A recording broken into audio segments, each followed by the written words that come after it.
Islam itu satu hari mesti wudhu 5 kali. Bro, ente tahu tak bahwa tangan kita ini mengandung zat asam. Makanya mesti sering-sering cuci tangan. Keluar zat asam menyebabkan influenza, keluar zat asam menyebabkan batuk, keluar zat asam menyebabkan demam, keluar zat asam menyebabkan tipoid, keluar zat asam menyebabkan penyakit malaria. Maka dia mesti dicuci sering-sering. Oh begitu. Ini iklannya, coba tengok. Apa iklannya? 5 jari cuci aku dong. Makanya sekarang ada hari cuci tangan sedunia. Jadi jawabannya rasional. Jangan ditanyanya, kenapa kalian cuci tangan satu hari 5 kali? Pokoknya sudah begitu sejak zaman Nabi kami. Lakukan, kalau tidak neraka jahanam tempat kau. Maka dia ketakutan duluan. Begitu dia nengok kita langsung terbayang neraka. Itu siapa tuh? Neraka kata dia. Ajarkan dengan. Makanya kalau kita naik pesawat, tapi yang kelas tentu kelas VVIP, begitu kita duduk datang pramugari bawa sapu tangan. Saya kemarin dibawakannya sapu tangan. Bapak tidak. Yang pertama kali naik ditengoknya, diambil, dikunyahnya. Berasap, tengok sangka roti hangat.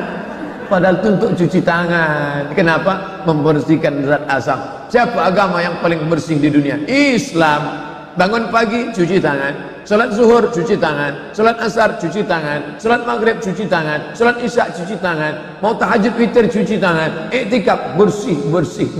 Jadi dia tertarik masuk Islam karena kebersihannya. Iklan besar baleho, gosok gigi sehari 3 kali. Habis makan pagi, makan siang, mau tidur malam 3 kali dia bilang. Orang Islam gosok gigi berapa kali?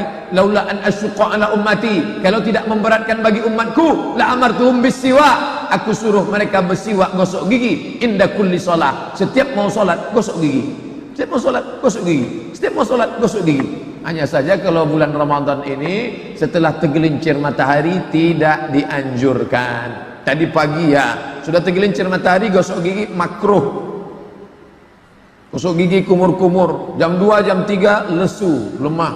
Begitu selesai gosok gigi segar, pakai mentol. Keluar dari kamar mandi, keluar salju dengan bunga-bunga. Bapak Ibu yang dimuliakan Allah Subhanahu wa ta'ala. Jadi cerita masalah agama rasional. Kenapa kalian itu sholat? Apa itu? Bro, ente bernapas dari mana? Dari hidung, lobang. Ente makan dari mana? Dari mulut, lobang. Tanganmu makan dari mana? Pori-pori, lobang. Tapi tulang tak ada lobangnya. Tulang-tulang di badan ini tak ada lobangnya. Lalu tulang itu makan dari mana? Dari banyak digerakkan. Makanya kami banyak bergerak. Tulang leher, bagaimana menjaga tulang leher? Banyak bergerak. Makanya hari Kamis pagi pegawai-pegawai kantor dinas teng. Tapi banyak pegawai di Pekanbaru ini bukan tulangnya sehat karena tak bergerak. Biji matanya bergerak nengok instruktur senam. Padahal kalau dia sholat, berapa kali dia menggerakkan tangan? Allahu Akbar, Sami Allahu liman hamidah, Allahu Akbar. Ketika ruku, kaki tak boleh ditekuk, lutut itu tak boleh ditekuk. Tasyahud, kaki meregang semuanya dan lehernya. Berapa kali dia mengucapkan salam? Assalamualaikum warahmatullah, Assalamualaikum warahmatullah. Qabliyah subuh, salat subuh, tahiyatul masjid, qabliyah zuhur, salat zuhur, ba'diyah zuhur, qabliyah asar, salat asar, qabliyah maghrib, salat maghrib, ba'diyah maghrib, qabliyah isya, salat isya, ba'diyah isya, salat witir, salat tahajud, salat. Banyak. Leher orang yang paling sehat, leher orang Islam, paling bersih orang Islam. Kami memang pakai sarung, kami memang nampaknya sarungan. Kalian pakai jas, pakai dasi, tapi tak berbasuh. Ustadz ini ceramahnya rasialis ini bukan menjaga kebinekaan ini. Saya sedang menceritakan bagaimana Islam menghormati tetangga, saudara, kawan, kerabatnya. Nabi Muhammad SAW jangan bayangkan dia bawa pedang panjang. Siapa yang tak masuk Islam, pancung kepalanya. Nah, Nabi sampai ke kota Al-Madinah Al-Munawwarah. Di sana ada 3 Yahudi tambah 1 kampung. Yahudi Bani Nadir, Yahudi Bani Quraizah, Yahudi Bani Qainuqa, Yahudi Khaybar. hidup adem ayam tentram. Bahkan ada satu istri Nabi orang Yahudi namanya Sofiyah binti Huyai bin Akhtab. Pagi-pagi Sofiyah datang menjumpai ayahnya. Ya, malam tadi aku menengok ada bulan turun di pangkuanku. Datang Huyai ditempelengnya Sofiyah, lepak, berdarah bibir Sofiyah. Kenapa? Karena mimpinya itu ayahnya tahu. Orang Yahudi hebat takwil mimpi. Mimpi memangku bulan artinya menikah dengan Nabi Muhammad sallallahu alaihi wasallam.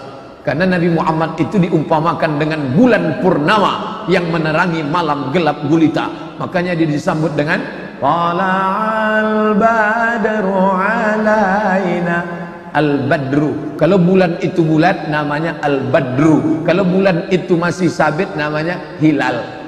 Dua-dua sudah jadi nama orang Pekanbaru, Pak Badar dan Pak Hilal. Laki-laki Badarudin, perempuan Badariah. SMS tak dibalas, telepon tak diangkat. Siti Badriah. Bapak Ibu yang dimuliakan Allah Subhanahu wa taala. Maka Nabi Muhammad itu disebut dengan Qamar. Qamar artinya bulan. Makanya ada syair yang dibuat oleh sahabat Nabi Hasan bin Sabit. Nabi Muhammad disebut dengan Qamar.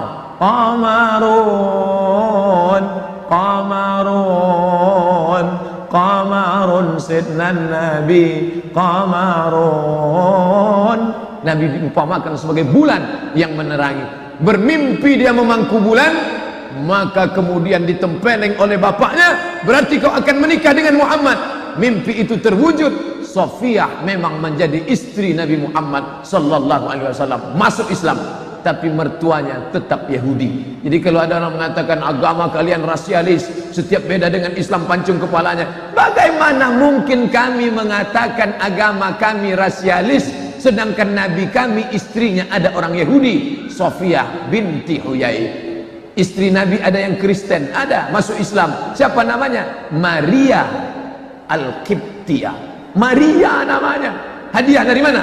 Raja Mesir namanya Muqawqis, panggilannya Muqawqis, namanya Jirjis. Dibawalah surat Nabi sallallahu alaihi wasallam. Yang membawa surat itu namanya Hatib bin Abi Balta'ah. Dibawa dari Madinah menyeberang Laut Merah sampai ke Alexandria, kota yang didirikan oleh Alexander the Great. Alexander membuat kota namanya Alexandria. Abdul Somad kalau buat kota namanya Somadia. Nama rajanya Jirjis, nama panggilannya Muqawqis. Ini surat baginda Nabi. Dibacanya surat Nabi sallallahu alaihi wasallam, ditutupnya, diciumnya, dibalasnya hadiah banyak. Di antara hadiah itu dikirimnya satu botol asal Banha, madu dari Banha. Sampai madu itu ke Madinah, diminum Nabi madu itu habis. Jadi kalau ada ibu-ibu BKMT, BKW, Ustadz Somad, Iko kami dapat hadiah madu dari Ong Tai Kim. Kenapa tak diminum? Takut saya Pak Ustadz. Mari kasih saya biar saya minum. Nabi meminum madu hadiah dari Raja Mesir, agamanya Kristen Ortodok. Habis dikasih kain putih. Karena Mesir itu produk tekstil, kain-kain bagus dari Mesir. Mesir peradabannya maju, piramid, Fir'aun. Maka kain putih itu diambil Nabi, disimpan, dijadikan baju jubah, diambil Nabi. Maka kalau dikasih pakaian boleh, dikasih minuman silakan. Lalu dikirim pula biral, keledai paling besar, himar paling kecil. Antara keledai dengan himar, antara kuda dengan keledai, ada binatang pertengahan namanya biral. Dikirimnya biral untuk Nabi sebagai kendaraan dinas, dipakai Nabi. Ada bapak ibu dapat hadiah motor Yamaha Mio, tak usah sebut merek Pak Ustadz, motor lah pokoknya. Dapat, ya boleh dipakai, kecuali ada stiker-stiker, dipasangnya stiker haleluya, dipasangnya stiker agama, home santi home, itu baru tak boleh. Tapi anda dapat tanya dia, ini stiker boleh kami copot? Boleh, ganti, Allahu Akbar. Doa naik kendaraan, subhanalladzi sakhkhara lana hadza wa ma kunna lahu muqrinin wa inna ila rabbina lamunqalibun. Allahumma antas sahibu fis safar wal khalifatu fil ahl. Apa salahnya menerima hadiah? Boleh. Dikirimnya perempuan 2 orang, satu namanya Sirin, satu namanya Maria Al-Qibtiyah. Sirin dinikahkan dengan sahabat Nabi yang belum menikah, namanya Hasan bin Sabit. Maria menjadi ibu dari anak Nabi laki-laki lahir dari Maria, namanya Ibrahim, umurnya 18 bulan meninggal dunia. Andai Ibrahim itu hidup, tentu dia akan menjadi orang paling disayangi oleh orang Mesir karena ibunya orang Mesir. Makanya Nabi sebelum meninggal, apa kata Nabi? Nanti kalau kalian sampai ke Mesir, istausu li ahli Misra khaira. Kalau kalian sampai ke Mesir, kalian akan berdakwah kebaikan di Mesir, karena Mesir bukan sekedar negeri, tapi Mesir adalah ada hubungan pernikahan dengan aku. Makanya ketika orang Arab sampai ke Mesir, mereka tanya, dari mana? Dari Madinah. Oh, dari Madinah, iya. Pengikut Muhammad, iya. Muhammad Utsman doa. Karena istri Nabi SAW ada orang Yahudi, istri Nabi ada orang Mesir, dan dia adalah muslimah bernama Maria Al-Qibtiyah. Jadi kalau ada orang mengatakan Islam ini rasis, Islam ini fasis, Islam ini hanya sesama dia saja, kalau tidak sama dia halal. Oh, tidak begitu saudaraku. Pelajari Islam dengan baik. Makanya orang-orang barat yang belajar tentang Nabi Muhammad, tapi yang paham, dia puji Nabi Muhammad itu luar biasa. Ada seorang perempuan namanya Karen Armstrong. Karen Armstrong. Dari namanya Bapak Ibu sudah tahu ini orang tak mandi wajib dan tak sunat. Karen Armstrong. Tapi dia tulis buku the best seller, buku terbaik. Apa judulnya? History of Prophet Muhammad, peace be upon him. Sejarah biografi Muhammad. Diceritakannya kelebihan-kelebihan Muhammad. Ada lagi orang Amerika namanya Michael H. Hart. Michael H. Hart, judul bukunya 100 Influential Person in History. 100 ranking, 100 ranking orang-orang paling berpengaruh di dunia. The Moses ada, the Jesus Christ ada, Buddha ada, Siddhartha Gautama ada, tapi dibuatnya nomor 1, the first orang porong nomor 1, Muhammad sallallahu alaihi wasallam. Kenapa? Karena dia melihat ada sifat-sifat humanisme, kemanusiaan dalam diri Muhammad sallallahu alaihi wasallam. Itulah yang masuk ke negeri Melayu ini, sehingga orang Melayu bumi lancang kuning bisa menerima siapa saja yang datang ke Riau.